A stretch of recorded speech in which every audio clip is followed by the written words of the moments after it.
अब data science की series में आज हम पाइवट फंक्शन जो कि पांडास के अंदर अवेलेबल होता है वो किस तरह से वर्क करता है, उसका यूज क्या होता है वो हम समझेंगे, ठीक है ना। तो अब पाइवट फंक्शन का यूज क्या होता है, रीशेप करने के लिए, डेटा फ्रेम को रीशेप करने के लिए। अब ऑब्वियसली आप सोचोगे कि डेटा फ्रेम को रीशेप करने की जरूरत क्या है, तो अभी मैं आपको जो एग्जांपल बताऊंगी उसकी हेल्प से आपको समझ में आ जाएगा कि हमें क्यों डेटा फ्रेम को रीशेप करना होता है, कौन से मीनिंगफुल इंसाइट्स हमें निकालने होते हैं, ठीक है।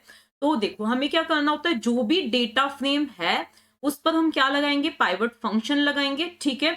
यहाँ हमें इंडेक्स देना होता है, यहाँ हमें कॉलम्स देने होते हैं, यहाँ वैल्यूज देनी होती है। तो अभी तो आपको ये समझ में नहीं आएगा कि ये चीज क्या होती है, ठीक है। इंडेक्स क्या होता है, देखो इंडेक्स आपको भी पता है कि एक यूनिक नंबर होता है, ठीक है ना। जैसे इंडेक्स 0 है, 1 है, 2 है, 3 है। तो हम ऐसी क्या चाहते हैं, हम हमारी टेबल में से ऐसी क्या चीज चाहते हैं जिसको हम as a unique value as index use करना चाहते हैं। फिर हमारे कॉलम्स क्या बन जाने चाहिए वो हम बताएंगे, और उन कॉलम्स में उन इंडेक्स और कॉलम्स के करस्पॉन्डिंग वैल्यूज कहाँ से आनी चाहिए ये हम बताएंगे। अब अभी आपको ये कंसेप्ट ऑब्वियसली नहीं समझ में आएगा जब तक आप इसका एग्जाम्पल नहीं देखोगे। तो आप देख सकते हो हमारे पास जो ये है, हमने क्या किया, एक stud.csv थी जो कि हमने खुद ने बनाई है, उसको यहाँ पे क्या किया है, इंपोर्ट करवाया है, रीड करवाया है।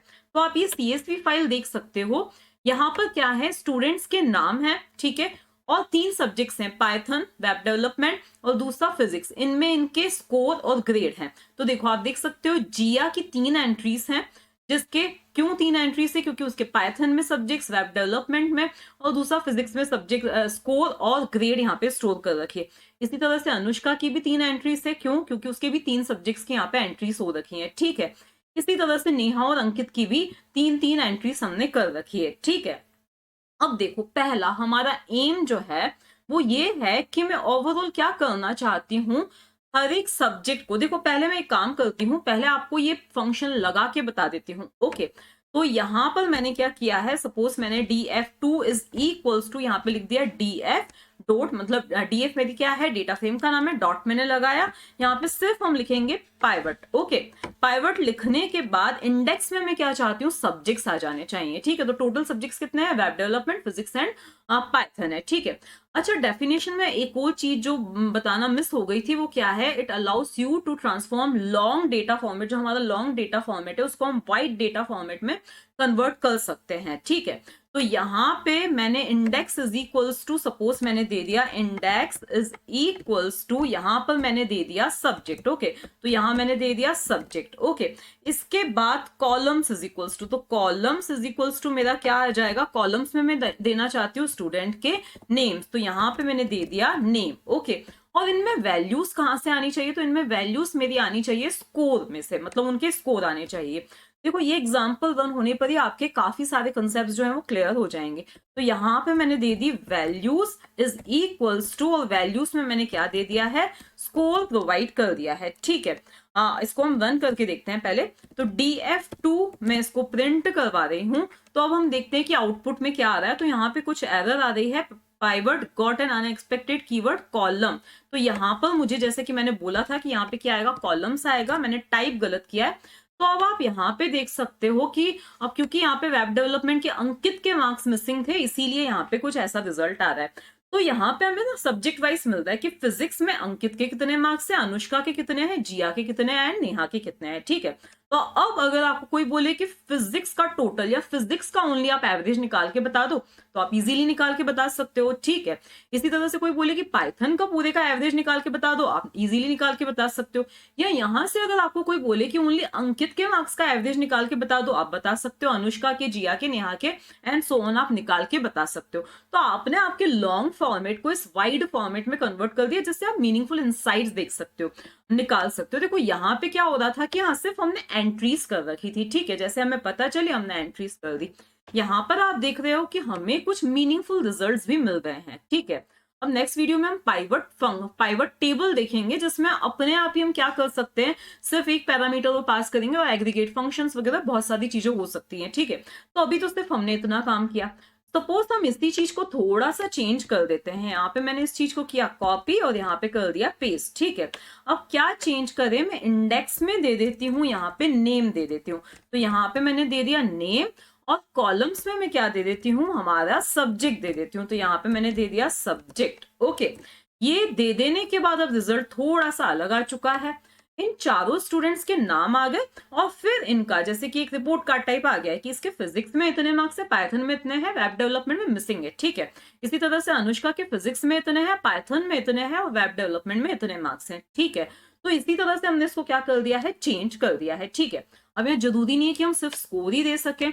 यहाँ पे जो दूसरी चीज थी ग्रेड, मतलब वैल्यूज क्या आनी चाहिए इनके करस्पॉन्डिंग, तो ये भी हम यहाँ पे इस तरह से भी हम प्रिंट करवा सकते हैं। तो अब देख रहे हो कि आप स्टूडेंट्स की ग्रेड्स क्या हो रही हैं, प्रिंट हो रही है इंस्टीड ऑफ मार्क्स, ओके, मतलब उनके स्कोर की बजाय उनकी ग्रेड प्रिंट हो रही है, ठीक है।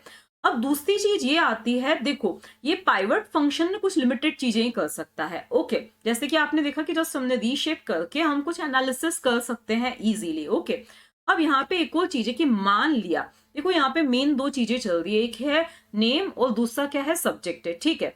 अब मान लिया कि यहाँ पर हमने इसी टेबल में एक और एंट्री होती, इसी टेबल में हमारी एक और एंट्री होती अंकित फिजिक्स, और फिर उसके मार्क्स और फिर ग्रेड वापस से रिपीट हो रही होती, ठीक है। तो उस केस में यहाँ पे एरर आ जाती, पाइवट फंक्शन हमें एरर रिटर्न करता, ओके। तो अब आपको भी लगेगा इस रिपीटेशन की जरूरत क्या है। तो मान लिया कि हमारी टेबल कुछ इस तरह से है कि जिसमें स्टूडेंट के सेमेस्टर 1 के मार्क्स और सेमेस्टर 2 के मार्क्स, चलो मैं एक और डेटा फ्रेम को आपको इंपोर्ट करके बताती हूँ तो आपको ये कंसेप्ट भी क्लियर हो जाएगा। पहले मैंने क्या किया, इस कोड को कॉपी किया, ठीक है, और मैं यहाँ पे नीचे ही इस कोड को क्या कर देती हूँ, पेस्ट कर देती हूँ, ठीक है। तो यहाँ पर हम आए और इसको हमने पेस्ट कर दिया, और यहाँ पे स्टूड की जगह पे स्टूड 2 मेरी एक और CSV बनी हुई है। तो यहाँ पर आप देख सकते हो, यहाँ पर क्या है, स्टूडेंट के नेम है, सेमेस्टर है, सब्जेक्ट है, स्कोर और ग्रेड है, ठीक है। अब यहाँ पर चेंजेस मैंने क्या किए हैं कि पहले सिर्फ एक ही सेमेस्टर के मार्क्स स्टोर थे, अब मैंने दूसरे सेमेस्टर के भी इन्हीं सब्जेक्ट्स के मार्क्स को स्टोर किया है। तो मुझे एक और कॉलम ऐड करना पड़ा जो कि सेमेस्टर को इंडिकेट कर रहा है। ऊपर सारे सेमेस्टर 1 के मार्क्स है, नीचे सारे सेमेस्टर 2 के मार्क्स है, ठीक है। अब हम इसी चीज पे पाइवट फंक्शन को अप्लाई करके देखते हैं, ठीक है। तो ये जो था ना हमारा, ये हमने रन किया, ठीक है। अब यहाँ पर मैंने क्या किया, इसी पाइवट फंक्शन को अप्लाई करके देखा, तो अब आप देख सकते हो कि एरर आ रही है। तो एरर क्या आ रही है, index contains duplicate entries can not reshape. तो यहाँ पर क्योंकि क्या है, डुप्लीकेट एंट्रीज हैं, देखो हम क्या ले रहे हैं एज ए इंडेक्स, हम क्या ले रहे हैं, सब्जेक्ट ले रहे हैं, ओके। और हमने कॉलम में क्या लिया है, नेम लिया है, तो इन्हीं के करस्पॉन्डिंग क्या मिल रही है, डुप्लीकेट एंट्रीज मिल रही हैं। इसीलिए इसने क्या कर दी है, एरर रिटर्न की है। ये तो नहीं कह सकते कि हमारी टेबल गलत है, टेबल तो गलत नहीं, हमने सेमेस्टर 1 के मार्क्स और सेमेस्टर 2 के मार्क्स यहाँ पे स्टोर किए। अब हम क्या करना चाहते हैं, स्टूडेंट के जो रिपोर्ट है उसको एनालाइज करना चाहते हैं कि अनुष्का पर्टिकुलर अनुष्का के जो है सेमेस्टर 1 और सेमेस्टर 2 के पर्टिकुलर सब्जेक्ट का टोटल क्या है, पाइथन का टोटल क्या है, फिजिक्स का टोटल क्या है, या मीन क्या है, कुछ भी हम एनालाइज करना चाहते हैं। तो यहाँ पर जो ये हमारा जो पाइवट फंक्शन है वो फेल हो जाता है। तो अब इसीलिए हम क्या यूज करेंगे, पाइवट टेबल का यूज करेंगे, जिसको हम नेक्स्ट वीडियो में समझेंगे।